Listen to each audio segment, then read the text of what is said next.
தென்றலாய் வந்து புயலாய் மாறி ரசவாதத்தை உற்சாக மழையிலே எங்களை நனைத்த பேச்சு சுனாமியே கோடான கோடி நன்றிகள்.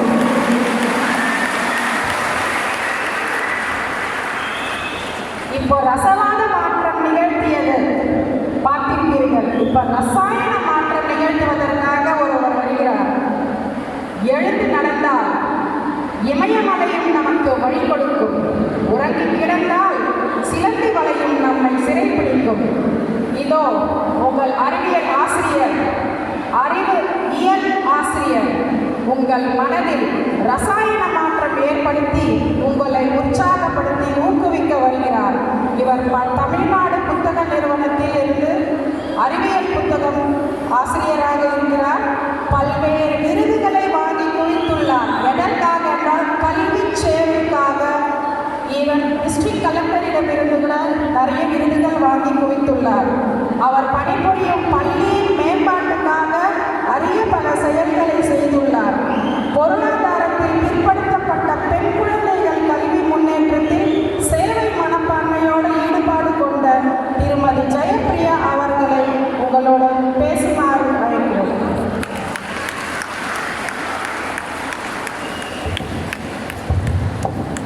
Thank you so much. அந்த இன்ட்ரடக்ஷன் ரொம்ப அதிகம் தான். பேசிக்கலாம். Okay, first good morning to all. Good morning சொல்ல மாட்டீங்களா? குட். ஆக்சுவலாக நான் ஒரு ப்ரொஃபஷனல் ஸ்பீக்கரும் கிடையாது. நான் ஒரு அறிவியல் ஆசிரியர்.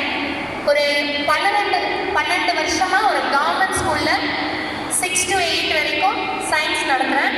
இப்போ 9th ஸ்டாண்டர்டு எங்கள் ஸ்கூலில் புதுசாக வந்திருக்கு. ஸோ இந்த 12 வருஷ எக்ஸ்பீரியன்ஸில் ஒரு ஸ்டூடெண்ட்ஸோட ஒரு க்ளோஸ்லி ரிலேட்டட் ஒரு ரிலேஷன்ஷிப் மெயின்டைன் பண்ணதில் ஒரு சில கருத்துக்கள் எனக்கு முன்னாடி பேசின அமீர் சார், சுரேகா சார்லாம் லைஃப்பில் உங்களுக்கு எஜுகேஷன் எவ்வளோ முக்கியம் அப்படிங்கிறத நிறைய இம்பார்ட்டன்ஸ், அதோடைய வேல்யூ எல்லாத்தையுமே சொல்லிட்டாங்க. So I not going to get back to all those. நான் பேச போகிறது 3 விஷயம்தான். ஃபர்ஸ்ட் திங், நீங்கள் ஏன் படிக்கணும். செகண்ட் திங், நீங்கள் யாருக்காக படிக்கணும். அண்ட் தேர்ட், நீங்கள் எப்படி படிக்கணும். ஸோ இந்த 3 விஷயத்தை உங்களுக்கு ரொம்ப சுருக்கமாக சொல்கிறதுக்காக தான் I am here. Subject wise, like academic wise உங்களுக்கு கிடைத்திருக்கக்கூடிய ஆசிரியர்கள் ஒவ்வொருவருமே ஒரு பெரிய பொக்கிஷன்.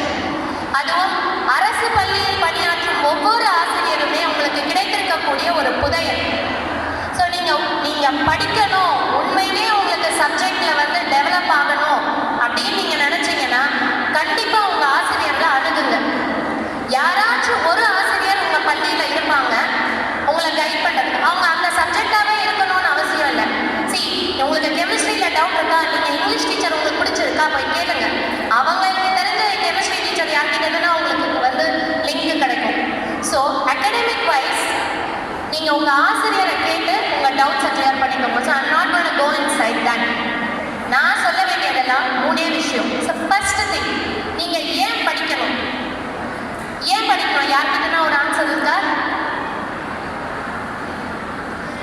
ஓகே, ஏன் படிக்கணும் அப்படின்னா, திஸ் வேர்ல்ட், இந்த உலகமே இப்போ பயங்கர காம்படேட்டிவான உலகம்.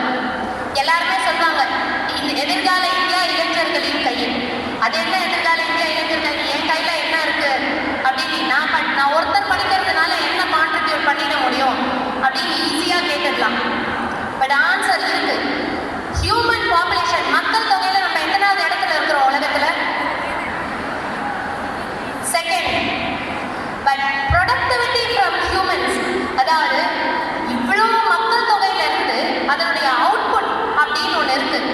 அதுல எத்தனாவது இடத்துல இருக்கோம் நீங்க சர்வே பார்த்தீங்கன்னா we are not even first 100ல கூட இல்லை நம்ம.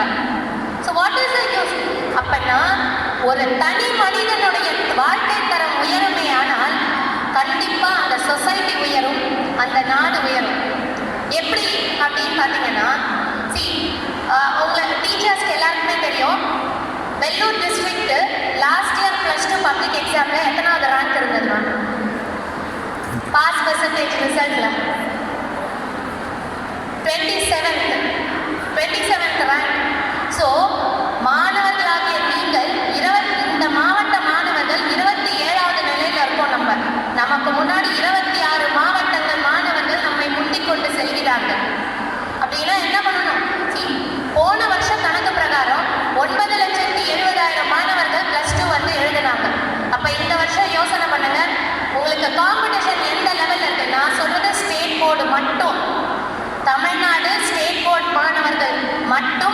9 லட்சத்துக்கும் மேற்பட்ட மாணவர்கள் நீங்க 12வது எழுத போறீங்க.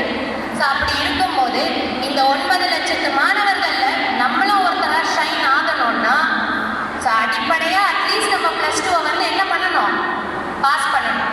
பட் நான் ஏன் மார்க் எடுக்கணும் அப்படின்னு ஒரு கொஸ்டின் இருக்கு. சரி, இந்த வேர்ல்டு வந்து பயங்கர காம்படிட்டிவான ஒரு வேர்ல்டா இருக்கு. எப்படி காம்படிஷன்? ஃபார் எக்ஸாம்பிள், நீங்க ஒரு ஆசிரியராகவே ஆக வேண்டும் அப்படின்னா இப்ப ஆசிரியர்களுக்கு தகுதி தேர்வு டெட் இருக்கு, எல்லாருக்குமே தெரியும் இல்ல, டீச்சர் எலிஜிபிலிட்டி டெஸ்ட்.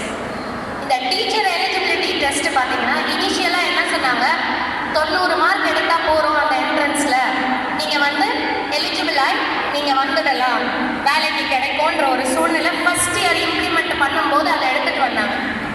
பட் அதுக்கப்புறம் பார்த்தீங்கன்னா கொஞ்சம் கொஞ்சமா இல்லை நிறைய பேர் பாஸ் பண்றாங்க. ஸோ என்ன பண்ணலாம் அப்படின்னா, நீ எடு உன்னோட 10th mark, +2 mark, graduation mark எல்லாத்தையும் எடு, அதெல்லாம் ஒரு அக்ரிகேட் போடு அப்படின்னு. நீங்க வந்து இன்ஜினியரிங்கே முடிச்சாலுமே இல்லை, நீங்க ஏதோ ஒரு கோர்ஸ் முடிச்சு நீங்க MBA முடிக்கிறீங்க, ஒரு MNC மல்டிநேஷனல் கம்பெனிக்கு நீங்க இன்டர்வியூக்கு போறீங்க அப்படின்ற பட்சத்துல அங்க உங்களுடைய அகாடமிக் ப்ரொஃபைல் கேட்பாங்க. So what is your academic profile? நீ 10th இருந்து எப்படி படிச்சுட்டு வந்தேன்? We want to filter. எங்களுக்கு வந்து இனிஷியலானே பெஸ்ட். சி, தேர் ஆர் ஒரு சில ப்ரொஃபஷன்ஸ் வந்து உங்களுடைய ஸ்கில் பேஸ்டா இருக்கு. பட் ஆனா ஃபில்டர் பண்ணணும்னு எய்ம் வைக்கும் போது எதை வேணா நினைச்சு உங்களை செலக்ட் பண்ணலாம். ஸோ இப்போ இருக்கிற இந்த காலகட்டத்தில் உங்களுக்கு காம்படிஷன் ஜாஸ்தியா இருக்கிற சூழல்ல உங்களுக்கு வந்து உங்களுடைய இனிஷியல் +2 மார்க்லேருந்து இட் ஸ்டார்ட்ஸ் கவுண்டிங். உங்களுடைய +2 மார்க், உங்களுடைய கிராஜுவேஷன் மார்க் எல்லாமே வந்து கணக்குல உள்ள வரும்போது எந்த விதத்தையும் நீங்க வந்து தடையின்றி முன்னேறணும்னா கண்டிப்பா +2 மார்க் மிக மிக முக்கியம். ஸோ அதை மைண்ட்ல வச்சு ஒவ்வொரு நிமிடமும் முக்கியத்துவம் கொடுத்து படிங்க. ஸோ திஸ் இஸ் ஆன் ஏன் நான் படிக்கணும். காம்படிட்டிவான வேர்ல்ட், காம்படிட்டிவ் வேர்ல்டில் உங்கள் வாழ்க்கை தரத்தை நீங்கள் உயர்த்தி கொள்ள வேண்டும் அப்படின்னு நீங்கள் நினச்சிங்கன்னா கண்டிப்பாக நீங்கள் +2 நல்லா படிக்கணும். நான் நிறைய பார்க்குற மாணவர்கள், இப்போ என்கிட்ட படிக்கிற மாணவன், நான் வந்து ரொம்ப ஒரு பின்தங்கிய கிராமத்தில் வேலை செய்கிறேன். என்கிட்ட படிச்சுட்டு அவுட் கோயிங் மாணவர்களை நாங்கள் நினைப்போம், சரி இவங்கெல்லாம் வந்து 10th +2 முடிச்சுட்டு வந்து நல்லா வருவாங்க. பட் ஒரு 5 வருஷத்தில் பார்க்குறேன் நான், எல்லாம் வந்து பார்த்தீங்கன்னு வச்சுக்கோங்களேன், பெரிய பெரிய ஃபோன் வச்சுட்டு கலர் கலராக ஷர்ட் போட்டுட்டு வருவானுங்க. என்னடா பண்ணுற, போய் JCB ஓட்டுறேன்மா. அப்புறம் எப்படி? அதாவது இப்போ இருக்கிறவங்க, இது நிதர்சன உண்மை, நானும் இல்லை, இங்கே இருக்க டீச்சர்ஸ் எல்லாருமே அதை பார்ப்பீங்க. மாணவர்களுக்கு ஒரு பெரிய ஃபோன், கலர் கலராக ஒரு ஷர்ட்டு, இதை போட்டு சுற்றுனா அதில் கெத்து காட்டலாம் அப்படின்னு நினைக்கிறீங்க. See, that is not life. நீ படிச்சு நீ முன்னேறி நீ வந்து நீ படித்த ஸ்கூல்ல ஒரு சீஃப் கெஸ்டா போறியா, அது கெத்து. கரெக்டா? See, that is what. அதுதான் உண்மையிலேயே உனக்கு வந்து மரியாதையும் தேடி தரப்போகுது. இப்ப வச்சுட்டு உன் கையில இருக்கிற டேபோ உன்னுடைய கலர் ஷர்ட்டோ உனக்கு மரியாதையை தேடி தரப்போகுது. இது ஆனால் நான் நிறைய பார்க்குறேன் என் ஸ்டூடெண்ட்ஸ் கிட்ட. ஸோ தட் இஸ் வாய் இது வந்து அட்வைஸ் இல்லை, இதுதான் வந்து நிதர்சனம். இன்னைக்கு நீங்க வந்து ஒரு கெட்டு காட்டலான்ற போக்கில் நீங்க போகும்போது நாளை உங்களுடைய வாழ்க்கை ஒரு கேள்விக்குறியாக மாறுகிறது. ஸோ இதுக்காக வாட்சி படிங்க. செகண்ட், யாருக்காக படிக்கணும்? That is there. யாருக்காக படிக்கணும்? அப்பாக்காக, அம்மாக்காக, இல்லை சொல்லிக் கொடுக்குற டீச்சர்ஸ்க்காக? பிரைம் மோஸ்ட் உங்களுக்காக படிங்க. நீங்க உங்களுக்காக படிங்க. அப்படி படிச்சீங்கன்னா மட்டும்தான் சின்சியரா படிப்பீங்க. வேற யாருக்கு படிச்சாலுமே சின்சியாரிட்டி வரவே வராது. ஸோ உங்களுக்காக படிங்க. ஒரு கோல் செட் பண்ணிக்கோங்க. நான்லாம் வந்து +2, நான் வந்து 99ல் +2 முடித்தேன். எனக்கு எங்கள் அப்பாவுக்கும் அம்மாவுக்கும் என்ன கோல் இருந்ததுன்னா, இவன் கண்டிப்பாக டாக்டர் ஆகணும் அப்படின்னு. பட் எனக்கு வந்து அப்போல்லாம் ஒரு பெரிய கோலோ ஒரு மைண்ட் செட்டோ இல்லை, இந்த மாதிரி ஒரு பெரிய ப்ரோக்ராம்ஸ் இந்த மாதிரிலாம் இல்லை. எனக்கு என்னென்னா, என்ன படித்தாலும் நம்ம வந்து யாரையும் டிபெண்ட் பண்ணி இருக்கக்கூடாது. நம்ம வந்து ஒழுங்காக ஒரு வேலைக்கு போயிடணும். ஸோ அந்த அட்லீஸ்ட் பேசிக் அந்த கோல்யாச்சும் மைண்டில் இன்ஸ்டில் பண்ணுங்க. You may not have higher goals in life. பெரிய பெரிய கோல்ஸ் இருக்கணும்னுமே அவசியம் இல்லை. இன்றைக்கு நாம் செய்ய வேண்டியதை சரியாக செய்தால் நாளை வெற்றி உன்னை வரவேற்கும். நீங்கள் வந்து எந்த கோல் வேணால் செட் பண்ணிக்கோங்க, but make it a point. ஒரு கோல் லைஃப்பில் இருக்கணும் கண்டிப்பாக. அதான் இது பாய்ஸ் கேர்ள்ஸ் ஜெண்டர் டிஃப்ரென்ஸே கிடையாது. இப்போ ஆண்களாகட்டும் பெண்களாகட்டும் இருவருக்கும் சமமான படிப்புகள் சமமான வாய்ப்புகள் எல்லாமே நம்ம சொசைட்டியில இருக்கு. இன்னுமே சொல்ல போனா எங்களுக்கு இருந்த ரிசோர்சஸை விட இன்றைக்கு உங்களுக்கு இருக்கும் ரிசோர்சஸ் ரொம்ப அதிகம். ஆனா அதை பயன்படுத்துவதில் இருக்கும் சுணக்கம் தான் குறைவு. நமக்கு வந்து ரொம்ப வந்து நம்ம ஒரு யூடியூப்ல உட்கார்ந்து ஒரு வீடியோவை பார்க்கறதுக்கு நமக்கு டைம் இருக்கு. ஒரு சார் சொன்ன மாதிரி ஒரு கிரிக்கெட் கேம் பார்க்க டைம் இருக்கு. ஆனா +2ல எப்படி ஹையர் மார்க்ஸ் எடுக்கலாம், ஒரு ஷார்ட் கட்ஸை பார்க்கறதுக்கு, ஒரு யூடியூப் வீடியோவை பார்க்கறதுக்கு கூட நமக்கு டைம் இல்லை. ஸோ தட் இஸ் அந்த ஒரு ஹெசிடேஷன் தான் உங்களை வந்து வெற்றியை வந்து கொஞ்சம் தடங்கலாக இருக்கும். ஸோ உங்களுக்காக படிங்கள், உங்களுக்காக மட்டுமே படிங்கள். அது உங்கள் சார்ந்தவர்களை மேம்படுத்தும். So coming to the main point, எப்படி படிக்க வேண்டும்? ஸோ எப்படி படிக்க வேண்டும்ன்றதுல ஐ ஹாவ் அ லிஸ்ட். என்னென்ன லிஸ்ட்டு அப்படின்னு பார்த்தீங்கன்னா, டாப்பர்ஸ் யார் யாரெல்லாம் இங்கே வந்து அட்லீஸ்ட் ஒரு சப்ஜெக்ட்லையாச்சும் சென்டம் எடுக்கணும்னு எய்ம் பண்ணுறீங்க? ஒரு சப்ஜெக்ட் சென்டம் நல்லாவே கை தூக்கலாமே. ஓ, பேக் பெஞ்சர்ஸோட சென்டம் குறைவா இருக்கீங்க. ஓகே, யார் யாரெல்லாம் நீட்டுக்கு கோச்சிங் போறீங்க? நீட் அப்ளை பண்ணியிருக்கீங்க அட்லீஸ்ட்? ஏன் யாருக்குமே டாக்டர் ஆகணுன்ற இது இல்லையா? Okay okay, so let's come to the point. Centum எப்படிலாம் எடுக்கலாம் அப்படின்னு. First thing, foremost thing, hard work. Hard ஒர்க்கை ரீப்ளேஸ் பண்ணுறதுக்கு இந்த உலகத்தில் எதுவுமே கிடையாது. உங்கள் டீச்சர்ஸ் பலமுறை சொல்லியிருப்பாங்க, நான் திருப்பி ரிப்பீட்டடாக அதை தான் சொல்கிறேன். Hard work. You don't have to, sir சொன்ன மாதிரி கிளாஸில் பெஸ்ட்டை நீ கொடுக்க வேணாம், ஆனால் உன்னுடைய பெஸ்ட்டை நீ கொடுக்கணும். உங்களுடைய பெஸ்ட், உங்களுக்கு எந்த அளவுக்கு படிக்க முடியுமோ அந்த அளவுக்கு படிங்க. Hard work. நம்ம எல்லாம் வந்து சிட்டி ரோபோ கிடையாது. இன்னைக்கு காலையில் பார்த்து ஸ்கேன் பண்ணி மூளையில் ஏற்றினேன், மறுநாள் போய் எக்ஸாமை எழுதுறது. We are humans. ரிப்பீட்டடாக ட்ரெயின் யோர் பிரெயினை ட்ரெயின் பண்ணுங்க. ரிப்பீட்டடாக படிங்க. ஹார்ட் ஒர்க் மட்டுமே. இப்போ ஹார்ட் ஒர்க் கூட ரொம்ப முக்கியமாக இல்லை, ஸ்மார்ட் ஒர்க் ரொம்ப முக்கியம். நீங்கள் நிறைய கம்பெனிஸ் பார்த்தீங்கன்னா more then hard work they take in smart work. Smart work people, what is smart work? ஒரு வேலையை எவ்வளோ ஈஸியாக, எவ்வளோ வந்து ஃபாஸ்ட்டாக முடிக்க முடியும். எல்லாருக்குமே தெரியும், காக்கா வந்து தண்ணி குடிக்கணும்னா ஜாடிக்குள்ளே என்ன பண்ணுது? கல் போட்டு தண்ணி மேலே வந்து குடிக்குது. But that is hard work. அதே இப்போ இருக்கிற காக்கானா ஸ்ட்ரா போட்டு உறிஞ்சி குடிச்சிட்டு போயிடும். So that is smart work. நம்ம ஒரு ஸ்மார்ட் ஒர்க் பண்ணணும்னா திருப்பி வாட் இஸ் ஸ்மார்ட் ஒர்க் அப்படின்னா, கெமிஸ்ட்ரி படிக்கிறீங்க. நான் பேசிக்காக chemistry, so I tell you what about chemistry. கெமிஸ்ட்ரியில் படிக்கிறீங்கன்னா கான்செப்டை படிங்க, ஈக்குவேஷன்ஸை படிக்காதீங்க. Metal reacts with acid to give hydrogen. ஒரு மெட்டல், ஒரு தனிமம் அமிலத்தோடு வினை புரிந்து ஹைட்ரஜனை வெளியிடுகிறது அப்படின்றத கான்செப்டாக படிங்க. நீங்கள் ஒவ்வொரு மெட்டலும் ஒரு ஆசிடோடவும் இதோட கம்பைன் பண்ணி இது கொடுக்குதுன்னு ப்ராடக்டை படிச்சிங்கன்னா நீ 1000 ரியாக்ஷன்ஸ் உட்காந்து மனப்பாடம் பண்ணணும். ஒரு ரியாக்ஷனை பேலன்ஸ் பண்ண கற்றுக்கோங்க. ஒவ்வொரு ரியாக்ஷனும் நம்பரோட நீ மனப்பாடம் பண்ணோன்னா that is not going to work. So கான்செப்டை படிங்க. கான்செப்டை படித்து அதில் எதெல்லாம் ரிலேட் பண்ண முடியுமோ ரிலேட் பண்ணுங்க. நீங்கள் வந்து ஆர்கானிக் படிப்பீங்க, அரோமேட்டிக், அலிஃபேட்டிக் அந்த மாதிரிலாம் படிப்பீங்க. ஆல்கோஹால்ஸ் இருக்கு, அதே நேரத்தில் உங்களுக்கு வந்து ஃபீனால்ஸ் இருக்கு. ரெண்டுத்தையுமே ரிலேட் பண்ணி படிக்கலாம். ஸோ எந்தெந்த லெசன் எல்லாம் ரிலேட் பண்ணி படிக்க முடியுமோ அதெல்லாம் ரிலேட் பண்ணி படிங்க. கான்செப்டை படிங்க, ரிலேட் பண்ணி படிங்க. ஸோ அந்த மாதிரி ரிலேட் பண்ணி படிக்கும் போது தான் உங்களால் வந்து கொஷின் ஈஸியாக ரிமெம்பர் பண்ண முடியும், ஆன்சர் கண்டுபிடிக்க முடியும். ஸோ ஷார்ட் டைமில் நிறைய படிக்கலாம், but keep it a point. ரொம்ப தரோவாக டீப்பாக படிங்க. ஸோ கான்சன்ட்ரேஷன் முக்கியம், ஸ்மார்ட் ஒர்க் முக்கியம். நெக்ஸ்ட்டு எழுதி பாருங்க. நான் நிறைய பார்க்குற மாணவர்கள் எழுதியே பார்க்கறதில்ல, அப்படியே படிச்சுட்டு எனக்கு ஞாபகம் வந்துடும். கண்டிப்பாக வராது. பக்கத்தில் பேப்பர் வச்சு எழுதி பாருங்க. ஒவ்வொன்றுத்தையுமே எழுதி பார்க்குற பழக்கத்தை வச்சுக்கோங்க. ஸோ எழுதி பார்த்தீங்கன்னா தான் உங்களுக்கு வந்து அது ஞாபகத்தில் நிற்கும். ரிலேட் பண்ணி படிங்க, எழுதி படிங்க. ஒரு பர்டிகுலர் டேயில் ஒரு 10 5 மார்க் படிக்கிறீங்களா, அன்னைக்கு நைட்டு உட்காந்து சைலண்டாக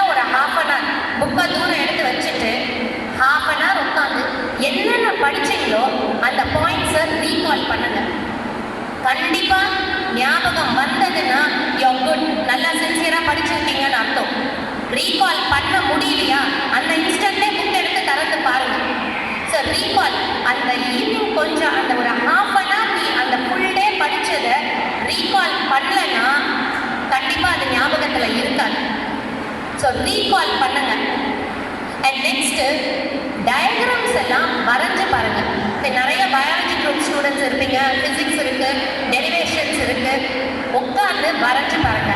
நான் வந்து ஆக்சுவலாக +2 பாட்னியில் பார்த்தீங்கன்னா 198, ஜுவாலஜி 197, ஃபிசிக்ஸ் 193. நான் இதை வந்து உங்கள் கைத்தட்டுறதுக்காக நான் சொல்லலை. பட் நான் இதை வந்து ஏன் சொல்ல வரேன்னா, வேற லாஸ்ட் மார்க்ஸ் எங்கெல்லாம் நான் மார்க்கை தொலைச்சேன் அப்படின்றதுக்காக ரீகால் பண்ணுறதுக்காக உங்களுக்கு மார்க்கை சொல்கிறேன். கண்டிப்பாக அவங்க ஸ்கூலில் இருக்க டீச்சர்ஸுமே இந்த பாதையெல்லாம் கடந்து வந்திருப்பாங்க. அவங்கள கேட்டிங்கன்னா அவங்களுமே இன்னும் நிறைய டிப்ஸ் சொல்லுவாங்க.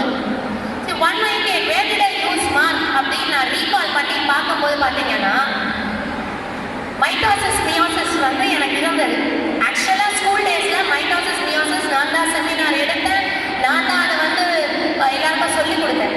பட் என்னன்னா ஐ ஃபெயில்டு. நான் அதை வந்து வரைஞ்சி பார்க்கணுன்ற அந்த ஒரு ஹெசிடேஷன் எனக்கு இருந்தது. ஸோ கரெக்டாக பார்த்தீங்கன்னா எக்ஸாம் பேப்பரில் அந்த மைட்டோசிஸ் மியோசிஸ் கொஸ்டின் இருக்குது. எனக்கு ஆப்ஷன் அதுதான் அட்டன் பண்ணணும்னு இருக்குது. நானும் அட்டன் பண்ணி எழுதிட்டே இருக்கேன். பாதி எழுதிட்ட பிறகு தான் எனக்கு தெரிஞ்சு எனக்கு டயக்ராம் கொஞ்சம் சரியாக நீ வர மாட்டேன்னு. ஸோ எனக்கு ஃபஸ்ட்டு திங் டைம் கன்சூம், நிறைய டைம் ஆகிடுச்சு அந்த பிக்சரை வரைகிறதுக்கு. Second thing labelling of the parts எனக்கு சரியாக ஞாபகம் இல்லை.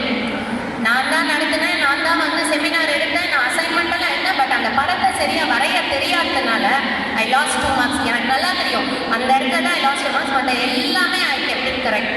இதனால என்ன ஆச்சுன்னா ஒன் வேர்டை ரொம்ப ஹரியாக எழுத வேண்டிய மாதிரி ஆயிடுச்சு.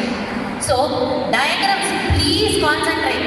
டயக்ராம்ஸை நல்லா கான்சென்ட்ரேட் பண்ணி நல்லா படிங்க, வரைஞ்சி பாருங்க. நெக்ஸ்ட் ஃபிசிக்ஸ்லாம் வரும்போது ப்ளீஸ் மேக் ஷுர் சம்ஸை நிறைய ஈஸியாக அட்டன் பண்ணுங்க.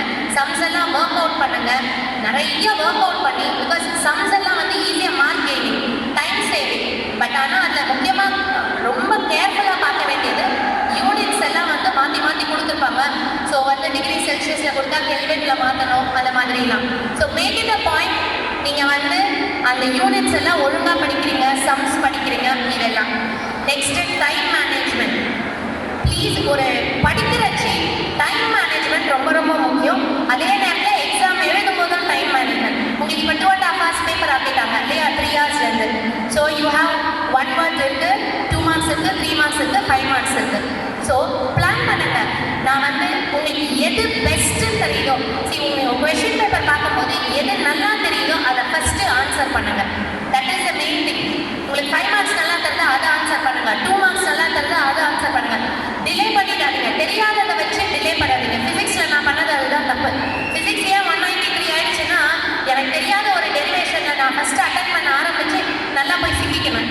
ஸோ என்னால் வந்து அதை வந்து அதிலேருந்து வெளியில் வந்து மற்றதை அட்டன் பண்ணுறதுக்குள்ளே ஐ ஹேட் நோ டைம். நான் அதை கிளியர் பண்ணிவிட்டு அடுத்த ஆப்ஷன் அட்டன் பண்ணுறதுக்கு எனக்கு டைம் இல்லாமல் போயிடுச்சு. ஸோ டைம் மேனேஜ்மெண்ட்டை மெயினாக வச்சுக்கோங்க.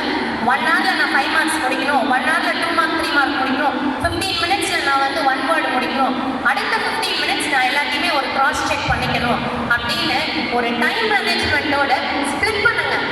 ஸ்ப்ளிட் பண்ணி டைம் மேனேஜ்மெண்ட்டோட படிக்கிறதுமே டைம் மேனேஜ்மெண்ட்டோட பண்ணுங்க, எக்ஸாம் அட்டன் பண்ணுறதையும் டைம் மேனேஜ்மெண்ட்டோட பண்ணுங்க. ஸோ இதெல்லாம் வந்து நீங்கள் வந்து ஒரு எப்படி ஒரு சென்டம் எடுக்கலாம் அப்படின்னு. நான் வந்து இன்னுமே படிக்க ஆரம்பிக்கலை, இனிமேல் தான் நான் படிக்க போகிறேன் அப்படின்னும் சில பேர் இருப்பீங்க. ஐ நோ கவர்மெண்ட் ஸ்கூல்ஸில் நிறைய பேர் அந்த மாதிரி இருக்கீங்க. ஸோ அந்த மாதிரி இருக்கிறவங்க ப்ளீஸ் இருக்கிற இந்த 2 மாதம் டைம் ஆச்சு கான்சென்ட்ரேட் பண்ணி எதெல்லாம் வந்து உங்கள் டீச்சர்ஸை கேளுங்க, எதெல்லாம் ஷார்ட்கட் மார்க் ஸ்கோரிங் டாபிக்ஸ் எதெல்லாம் கண்டிப்பாக உங்கள் டீச்சர்ஸ்க்கு தெரியும். எதெல்லாம் மார்க் ஸ்கோரிங் அதெல்லாம் கொஞ்சம் உட்காந்து ரிப்பீட்டடாக படிங்க. நெக்ஸ்ட்டு நெட்டில் போய் நீங்கள் தேர்ந்தீங்கன்னு வச்சுக்கோங்களேன், இப்போ how to get high marks அப்படின்னு டாக் டு ஸ்டஃப்ட் அனிமல்ஸ் அப்படின்னு ஒரு சென்டென்ஸ் இருக்கும். What is this talk to stuffed animals? என்னது அது? அது ஒன்றுமே இல்லைங்க, நீங்கள் படித்ததை இன்னொருத்தருக்கு சொல்லிக் கொடுக்குறது. ஸோ வெஸ்டர்ன் கண்ட்ரிஸ் எல்லாம் என்ன பண்ணுறாங்கன்னா, ஒரு குழந்தைய நீ படித்ததை வந்து பொம்மை கிட்ட சொல்லிப்பாரு அப்படின்னு. So what I suggest is, நான் வந்து காலேஜில் படிக்கும் போதும் சரி, இது ஒரு பொது நலத்தில் ஒரு சுயநலம் அப்படின்னு கூட சொல்லிக்கலாம். என்ன அப்படின்னா, நீங்கள் படித்ததை இன்னொருத்தருக்கு சொல்லிக் கொடுங்க. ஒரு ஃபிசிக்ஸில் ஒரு பெரிய டெரிவேஷன் இருக்கா, இல்லை மேத்ஸில் ஒரு டெரிவேஷன் இருக்கா, மற்றவங்களுக்கு சொல்லிக் கொடுங்க. அப்படி சொல்லிக் கொடுக்கும்போது எந்த இடத்துல உங்களுக்கு புரியலன்றது உங்களுக்கு ரியலைஸ் ஆகும். அதே போட்டுட்டே வந்தீங்கன்னா அந்த இடத்துல நீங்கள் ஸ்டக் ஆனீங்கன்னா நீங்கள் சரியாக புரிஞ்சுக்கல அந்த கான்செப்டை அப்படின்னு உங்களுக்கு வந்து அந்த ரியலைசேஷன் வந்துடும். ஸோ நான் சொல்லிக் கொடுத்து அவள் 1000 மார்க் எடுத்துக்க போகிறா அப்படிலாம் நினைக்காதீங்க. இன்னொருத்தருக்கு சொல்லிக் கொடுப்பதன் மூலம் உங்களுடைய நாலேஜும் உங்களுடைய மெமரியும் கண்டிப்பாக இன்க்ரீஸ் ஆகும். So that is group study. அதுதான் குரூப் ஸ்டடி. நீங்கள் வந்து உட்காந்து கதை அடிக்கிறது ஜாலியாக போடுறது அது குரூப் ஸ்டடி கிடையாது. உனக்கு தெரிந்ததை நீ சொல்லிக் கொடு, அவங்களுக்கு தெரிஞ்சதை அவங்க சொல்லி தருவாங்க. சின்சியராக பண்ணீங்கன்னா குரூப் ஸ்டடி சக்ஸஸ் இருக்குது. பட் அதில் அந்த சின்சியாரிட்டி இருக்கணும், அதுதான் மெயின். ஸோ அது இன்னொருத்தருக்கு சொல்லிக் கொடுங்க. So that is. ஸோ இதெல்லாம் வந்து நீங்கள் வந்து mark scoring. Apart from mark scoring I have some இன்னும் கொஞ்சம் நிறைய இருக்குது சொல்கிறதுக்கு.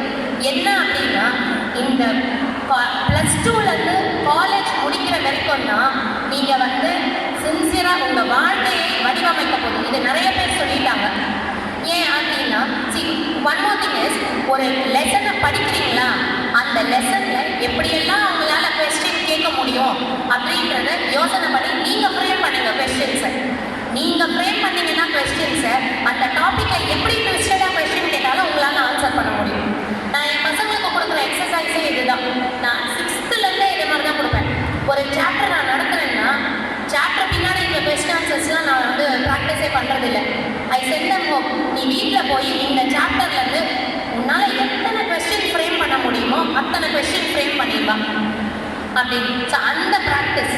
ஸோ அதே மாதிரி சூஸ் த பெஸ்ட் உங்களுக்கு இருக்குன்னும் போது 4 சாய்ஸ் இருக்கா, கொஸ்டின் பேப்பரில் 4 சாய்ஸை ஃபஸ்ட்டு பார்க்காதீங்க.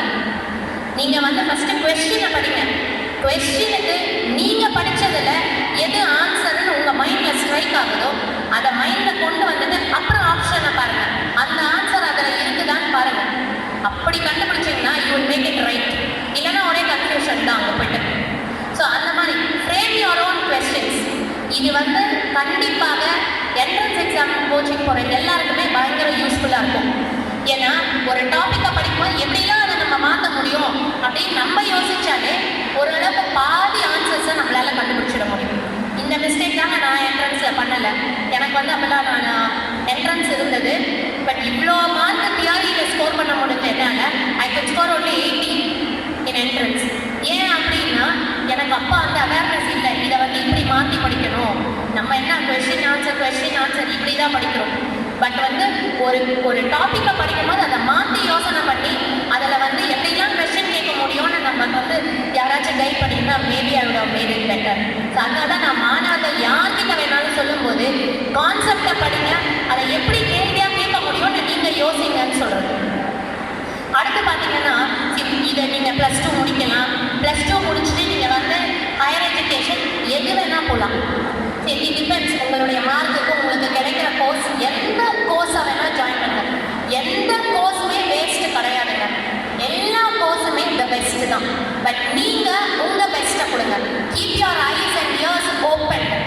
சின்ன சின்ன விஷயம் சார் சொன்ன மாதிரி தான், எல்லாத்தையும் அப்சர்வ் பண்ணுங்க, படிங்க.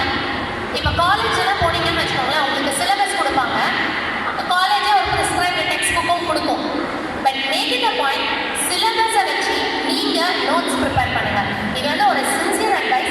யாருமே வந்து மற்றவங்க நோட்ஸ்லேருந்து படிக்காதீங்க காலேஜ்லாம்.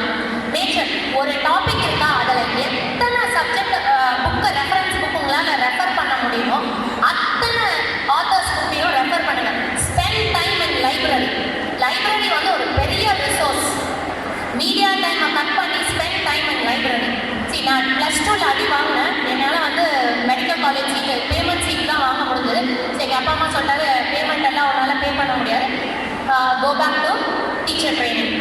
அதுக்கப்புறம் டீச்சர்ஸ் ட்ரைனிங் 2 வருஷம் நான் தமிழ் மீடியம். நான் ஆக்சுவலாக +2 வரைக்கும் இங்கிலீஷ் மீடியம் முடிச்சுட்டு teachers training Tamil medium.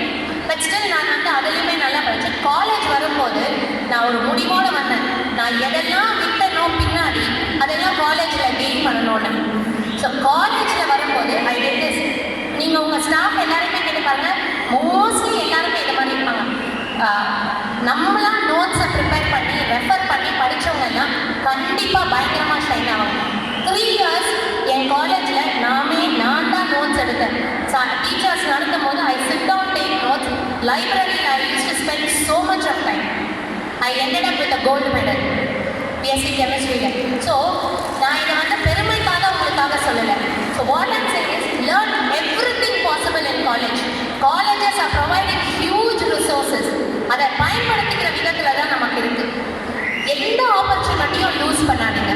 For example ஒரு சொல்கிற பாருங்க, காலேஜ் டைம்ஸ் எல்லாம் எங்களுக்கு அப்போ வந்து தமிழ் மீடியமும் இருந்தது, இங்கிலீஷ் மீடியமும் இருந்தது. ஸோ தமிழ் மீடியம் ஸ்டூடெண்ட்ஸ்க்கு மெட்டீரியல் கிடையாது. ஸோ நான் எனக்கு both Tamil and English both together ஓரளவுக்கு வருவோன்றதுனால what I did was, Tamil medium பசங்களுக்கு நான் உட்காந்து டிரான்ஸ்லேட் பண்ணி தருவேன்.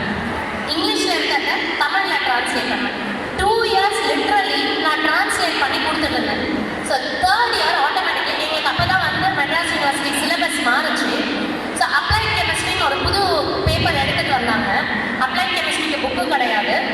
ஸோ என்னோட lecturer ma'am mister Sudha Prasad தான் வந்து அதுக்கு ஆத்தராக புக் எழுதினாங்க. She wrote it in English.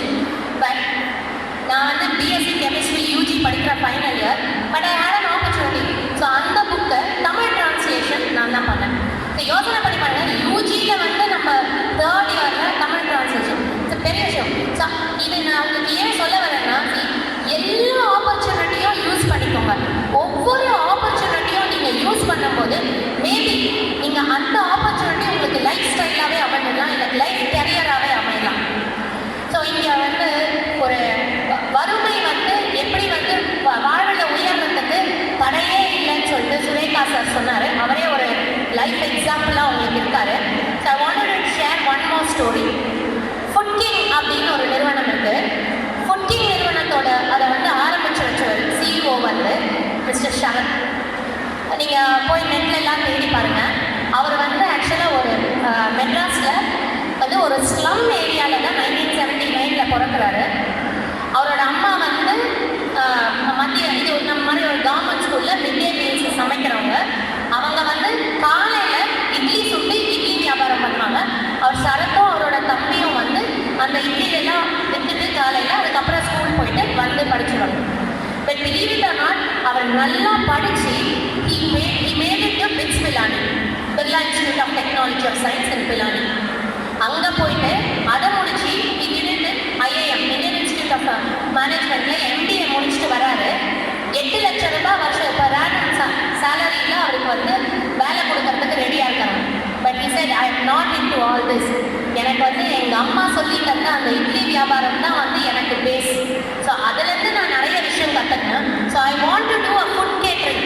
நான் வந்து ஃபுட் கேட்ரிங் வந்து நான் செய்யணுன்ட்டு தான் he started off with food king. இன்னைக்கு கோடிகளில் புரளும் ஒரு நிறுவனத்தில் ஃபுட் கிங் ஒன்று. ஸோ நமக்கு எதுவுமே தெரியாது. எந்த லெசன் நமக்கு எந்த இடத்துல நம்ம வாழ்க்கையை நிர்ணயிக்க போகுதுன்னு தெரியாது. So keep your ice mind everything open. எல்லாம் பார்க்குறதுலாம் பாடம் கற்றுக்கோங்க, எல்லாத்தையும் கற்றுக்கோங்க, சின்சியராக படிங்க. Nothing can replace heart work. Hard work பண்ணுங்கள், ஸ்மார்ட் ஒர்க் பண்ணுங்கள், நல்லா படிங்க. வெற்றி உங்களை சிவப்பு கப்பலை போட்டு வரவேற்கும்.